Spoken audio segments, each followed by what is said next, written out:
അള്ളാഹു സിത്തീറാണ്, അള്ളാഹു മറച്ചു വെക്കുന്നവനാണ്. സുബ്ഹാന.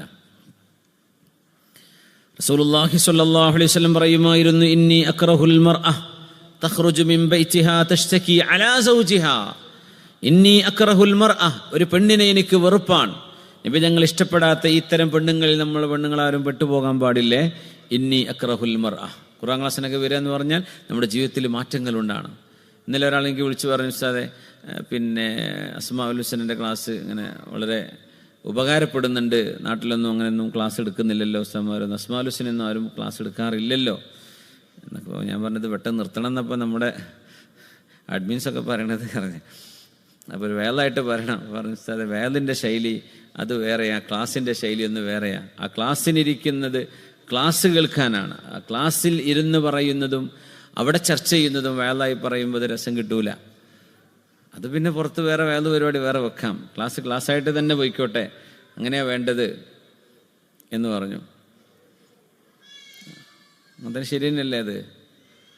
അങ്ങനെയാണ് വേലായിട്ട് ഈണവും രാഗവും കേൾക്കാൻ ഇരിക്കുന്ന പോലെയല്ല നമ്മളൊരു വിഷയം പഠിക്കാനിരിക്കുമ്പോൾ. ക്ലാസ് എടുക്കുന്ന ഉസ്താദ്മാരൊന്നും ക്ലാസ്സിൽ വേല പറയില്ല, ദർശനം അതൊക്കെ പുറത്തെ സ്റ്റേജ് ഇട്ടുമ്പോഴേ പറയുള്ളൂ. ക്ലാസ് റൂമിൽ എങ്ങനെ വേല പറയാ? ഇന്നി അക്റഹുൽ മർഅ. ക്ലാസ് ഉപകാരപ്പെടണമെന്ന് അദ്ദേഹം പറയണം. അങ്ങനെ ഒരുപാട് ഉപകാരപ്പെട്ടു എന്ന് പറയായിരുന്നു. അള്ളാഹുവിനെ സംബന്ധിച്ചറിയാനും അള്ളാഹുവിൻ്റെ ജലാലിയത്ത് മനസ്സിലാക്കാനും അള്ളാഹുവിൻ്റെ സിഫാത്തുകളെ സംബന്ധിച്ച് അറിയുമ്പോൾ നമുക്ക് അള്ളാഹു ആരാന്ന് ശരിക്കും ബോധ്യപ്പെടല്ലേ, നമ്മുടെ ജീവിതത്തിലൊക്കെ മാറ്റങ്ങൾ ഉണ്ടാവുന്നുണ്ട് എന്ന് പറഞ്ഞു. അൽഹംദുലില്ലാഹ്. അള്ളാഹു ഓർക്കും നമുക്കും എല്ലാവർക്കും അള്ളാഹു ഇത് ഉപകാരപ്പെടുത്തട്ടെ. പറയുന്നത് ക്ലാസ്സിന് വരുമ്പോൾ ആണുങ്ങളായാലും പെണ്ണുങ്ങളായാലും നമുക്കൊക്കെ ജീവിതത്തിലേക്ക് എടുക്കേണ്ട കാര്യങ്ങളാണ് നമ്മളിവിടെ ചർച്ച ചെയ്യുക. അപ്പോൾ ഒരു കാര്യം ഖൈറാണെന്ന് പറഞ്ഞാൽ ഖൈറിലേക്ക് നമ്മൾ ഓടി വരണം, ഷർറാണെന്ന് പറഞ്ഞാൽ വഴിക്ക് നമ്മൾ വരാൻ പാടില്ല. ഇന്നി അക്റഹുൽ മർഅ, ഒരു പെണ്ണിനെ എനിക്ക് വെറുപ്പാണെന്ന് റസൂലുള്ളാഹി തങ്ങൾ. ഏത് പെണ്ണാണത്? തഖ്റുജു മിൻ ബൈതിഹാ തശ്തകി അലാ സൗജിഹാ. തൻ്റെ ഭർത്താവിൻ്റെ കൂടെ വീട്ടിൽ ജീവിച്ചിട്ട് ആ ഭർത്താവിൻ്റെ വീട്ടിൽ നിന്ന് പുറത്തിറങ്ങിയാൽ ഭർത്താവിനെ കുറിച്ച് പരാതി പറയും, കംപ്ലൈൻറ്റ് പറയും. അങ്ങനത്തെ പെണ്ണിനെ എനിക്ക് ഇഷ്ടമല്ലെന്ന് റസൂലുള്ളാഹി സ്വല്ലല്ലാഹു അലൈഹി വസല്ലം. ലാ യൻദുറുല്ലാഹു ഇലാ ഇംറഅത്തിൻ ലാ തശ്കുറു ലിസൗജിഹാ വഹിയ ലാ തസ്തഗ്നി അൻ. അല്ലാഹു തആല ഒരു പെണ്ണിലേക്ക് അവൻ്റെ കാരുണ്യത്തിൻ്റെ റഹ്മത്തിൻ്റെ നോട്ടം അല്ലാഹു നോക്കില്ല.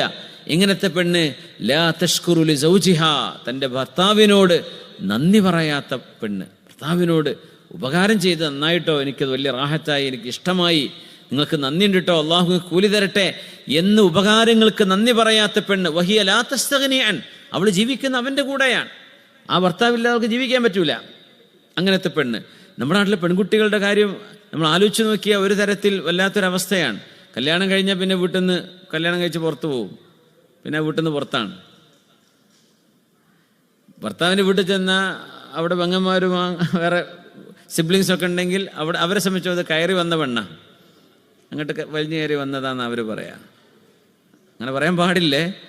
അവിടെ വീട്ടിൽ നിന്നാണെങ്കിലോ പുറത്ത് പോകുന്നതും ചെയ്തു, കല്യാണം കഴിഞ്ഞ് പോകുന്നു. ഇവിടെ ആണെങ്കിലോ വന്നുകൂടിയ ആളാണ്, അവർ ഫോറിനറായിട്ടാണ് പിന്നെ കാലാകാലം ജീവിക്കുന്നത്.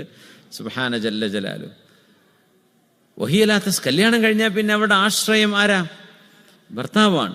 ഭർത്താവിൻ്റെ കൂടെ അവൾ ജീവിക്കുന്നത്. അവൾക്ക് ഭക്ഷണം കൊടുക്കുന്നതും വസ്ത്രം വാങ്ങിച്ചു കൊടുക്കുന്നതും തിന്നാൻ കൊടുക്കുന്നതും മക്കളെ വളർത്തുന്നതും ഒക്കെ അവർക്ക് വേണ്ട ചെലവ് ചെയ്യുന്നതും ഒക്കെ ഭർത്താവാണ്.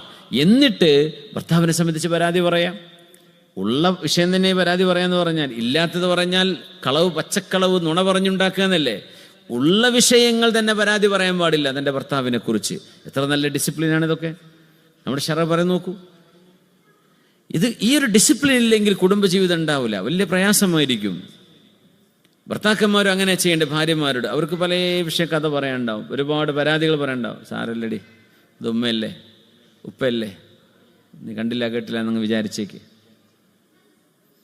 എന്നല്ല അങ്ങനെ പറഞ്ഞോ എന്ന് ചോദിച്ചിട്ട് അവിടെ എന്ത് ചെയ്യണ്ട, സ്ക്രൂ പിരി കയറ്റണ്ട, എന്ത് ചെയ്താൽ മതി, അതങ്ങ് ലൂസാക്കി വിടുക.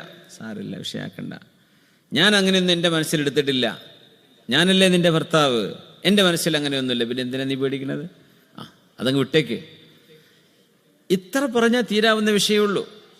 പലതും പറയാതിരുന്നു കഴിഞ്ഞാൽ അള്ളാഹു സുബ്ഹാനഹു വ തആല തന്നെ അതിങ്ങനെ മായ്ച്ചു കളയുന്നതാണ്. ക്ഷമിച്ചുകൊണ്ടിരിക്കുന്ന വിഷയങ്ങൾ അള്ളാഹു തആല ഇത് മായ്ച്ചു കളയും. സുബ്ഹാനല്ലാഹ്. അള്ളാഹു തആല അവൻ്റെ റഹ്മത്തിൻ്റെ നോട്ടം നോക്കില്ല എന്ന് പറയുന്ന പെണ്ണാരാ? ഭർത്താവിൻ്റെ വീട്ടിൽ നിന്നിറങ്ങിയാൽ ഭർത്താവിനെ കുറിച്ച് പരാതി പറയുകയും പിന്നെ ആ ഭർത്താവിനോട് നന്ദി പറയാതിരിക്കാം. ലാ തഷ്കുറു സൗജിഹ.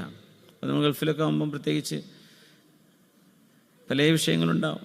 ആങ്ങളുടെ കല്യാണം നാട്ടിൽ പോകേണ്ടി വരും. അപ്പോൾ കഴിഞ്ഞ ലീവിലല്ലേ നമ്മൾ പോയത്, അത് മറന്നിട്ടുണ്ടാവും. അന്ന് എത്രയാ ടിക്കറ്റ് എടുത്തത്, അത് മറന്നു പോയിട്ടുണ്ടാവും. പിന്നെ പറയും, നിങ്ങൾ എന്തായാലും ഒരു കല്യാണത്തിന് ഞാൻ കൂടല്ല, ഒരു ഫംഗ്ഷന് എനിക്ക് കൂടാൻ പറ്റുന്നില്ല, ഞാനിവിടെ കെട്ടിയിട്ട പോലെ ആയിപ്പോയില്ലേ. അപ്പോൾ എത്രയോ നന്മകൾ കഴിഞ്ഞു പോയ എത്രയോ ഹൈറുകൾ ഉണ്ടാവും, അതൊക്കെ മറന്നിട്ടുണ്ടാവും. ഇനി നാട്ടിലാണെങ്കിൽ തന്നെ അങ്ങനെയാണ്. ഏതെങ്കിലും ഒരു ഫംഗ്ഷന് പോകാൻ ഒരു ഡ്രസ്സ് വാങ്ങിച്ചില്ല എന്ന് പറയുമ്പോഴേക്ക് എനിക്ക് എപ്പോഴും ഇങ്ങനെ തന്നെ, ഞാൻ എപ്പോഴും പഴയതിട്ടിട്ടല്ലേ പോകുന്നത്. എവിടെ വാർഡ്രോബിൽ ഒരുപാടുണ്ടായിരിക്കും ഡ്രസ്സുകൾ, പക്ഷെ ഓർമ്മ ഉണ്ടാവില്ല. ഇതൊക്കെ ആര് വാങ്ങിച്ചെന്നതാ? എൻ്റെ ഭർത്താവ് വാങ്ങിച്ചെന്നാണ്. ലാ തഷ്കുറു ലി സൗജിഹ. ഒരു നന്ദി എന്ന വാക്ക് പറയില്ല, ഭർത്താവിനോട് നന്ദി പറയില്ല.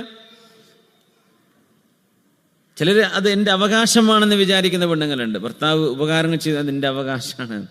ഞാൻ അങ്ങനെ ഒരു വിഷയത്തിൽ ഡീൽ ചെയ്തിരുന്നു. അപ്പോൾ ആ പെണ്ണിനെ സംബന്ധിച്ചുള്ള പ്രശ്നം അതാണ്. എന്ത് ഭർത്താവ് ചെയ്തിട്ടാലും അതിന് നിങ്ങൾ ഔദാര്യമൊന്നുമല്ലല്ലോ, എൻ്റെ അവകാശമല്ലേ. അങ്ങനെ അവകാശമൊന്നുമില്ല. പട്ടിണിയെടുക്കാണ്ട് ജീവിച്ചു പോവുക, അവർത്ത് മറക്കാനുള്ള വസ്ത്രം കൊടുക്കുക, പെരുന്നാൾക്ക് 2 ഡ്രസ്സ് വാങ്ങിച്ചു കൊടുക്കുക, 2 പെരുന്നാക്കും ഇതോടുകൂടെ തീരും. ബാക്കി ഒരാൾ ചെയ്യുന്ന ഫضല് തന്നെയാണ്. മിനിമം സർവൈവലിന് ആവശ്യമായ ഭക്ഷണവും വസ്ത്രവും താമസവും ഇത് ഭർത്താവിന് നിർബന്ധമാണ്. പക്ഷെ അങ്ങനെയൊന്നും അല്ലല്ലോ ഇപ്പം നടക്കുന്നത്. എത്രയോ ആഭരണങ്ങൾ വാങ്ങിച്ചു കൊടുക്കൂലേ, അവർക്ക് ഇഷ്ടപ്പെട്ട വസ്ത്രങ്ങൾ വാങ്ങിച്ചു കൊടുക്കൂലേ, അതൊക്കെ ഔദാര്യമാണെന്ന് വിചാരിക്കാൻ നിന്നാൽ ലാ തഷ്കുറു ലി സൗജിഹ, ഭർത്താവിന് ശുക്ർ ചെയ്യാതിരിക്കാന്ന. അങ്ങനെ ഒരിക്കലാവരുത്. ആരും അപ്രീസിയേഷൻ ഇഷ്ടപ്പെടും. ഒരു ചെറിയൊരു കാര്യം ചെയ്താലും നന്ദിട്ടോ, ഉപകാരം, ജസാഖല്ലാഹു ഖൈർ, അള്ളാഹു നിങ്ങൾക്ക് ഖൈർ ചെയ്യട്ടെ, വലിയ ഉപകാരമായി എന്ന് കേൾക്കാൻ ഇഷ്ടപ്പെടാത്തത് ആരുമില്ല. മനുഷ്യന്മാരൊക്കെ അങ്ങനെയാണ്. ചെറിയ മക്കൾ പ്രത്യേകിച്ചും. ചെറിയ കുട്ടിയോടൊക്കെ താങ്ക് യു എന്നൊക്കെ പറഞ്ഞാൽ, എൻ്റെ ചെറിയ മോൾ 5 വയസ്സല്ല, അവൾ എന്തെങ്കിലും ചെയ്താൽ അങ്ങനെ വെയിറ്റ് ചെയ്യും. അപ്പം എന്താ താങ്ക് യു പറഞ്ഞിട്ടില്ലല്ലോ എന്ന്, താങ്ക് യു പറയണമെന്ന്. അതെ, താങ്ക് യു, വെൽക്കം എന്ന് പോയി. അപ്പോൾ അവർ ആ താങ്ക് യു പറയാനും അത് നന്ദിയുണ്ട് എന്ന് അപ്രീഷിയേറ്റ് ചെയ്യാനും ചെയ്യപ്പെടാനും അള്ളാഹു മനുഷ്യൻ്റെ മനസ്സുകൾ അങ്ങനെ പഠിച്ച, കൊച്ചുമക്കളടക്കം. അപ്പം നമ്മൾ അപ്രീഷിയേറ്റ് ചെയ്യണം. ഇതൊരു വലിയ ക്വാളിറ്റിയാണ്. ഒരു ചായ കുടിച്ച് മിനിമം ഒരു കഫ്തീരിയെന്ന്, ചിലപ്പോൾ ഒരു ചായ ഒരു എന്തുണ്ടാവില്ല, എന്നാലും ചായ കുഴപ്പമില്ല കേട്ടോ, അത്ര പറയാലോ. നല്ല രസമുണ്ട് കേട്ടോ, നല്ല ടേസ്റ്റ് ഉണ്ട്, ഈ ചായ ഒരു വ്യത്യസ്തമായ രുചിയാണല്ലോ. ആ ചായ ഉണ്ടാക്കുന്ന ആൾക്ക് അന്ന് പെരുന്നാളായിരിക്കും. കാരണം ആരും അങ്ങനെ പറയുന്നുണ്ടാവില്ല. മുതലാളി മൊത്തം ചീത്ത പറയലായിരിക്കും. അതിനിടയ്ക്ക് നിങ്ങൾ വന്നിട്ട് നല്ല ചായയാണെന്ന് പറഞ്ഞ് പിന്നെ മുമ്പ് ഉണ്ടാക്കുന്ന ചായ നന്നാവണമല്ലോ എന്ന് വിചാരിച്ച് പിന്നെ ചെയ്യും. അതേത് പിടിച്ച് ഇതെന്ത് ചായയാണ് എന്ന് ചോദിച്ചാൽ ആ മനുഷ്യൻ്റെ എല്ലാ മാനവീയാത്തും നഷ്ടപ്പെട്ടു പോയി. അപ്രീസിയേഷൻ ഭയങ്കര സംഭവമാണ്. അപ്രീഷിയേറ്റ് ചെയ്യുമ്പോഴേ മക്കൾ തന്നെ പഠിക്കുള്ളൂ. നമ്മളൊക്കെ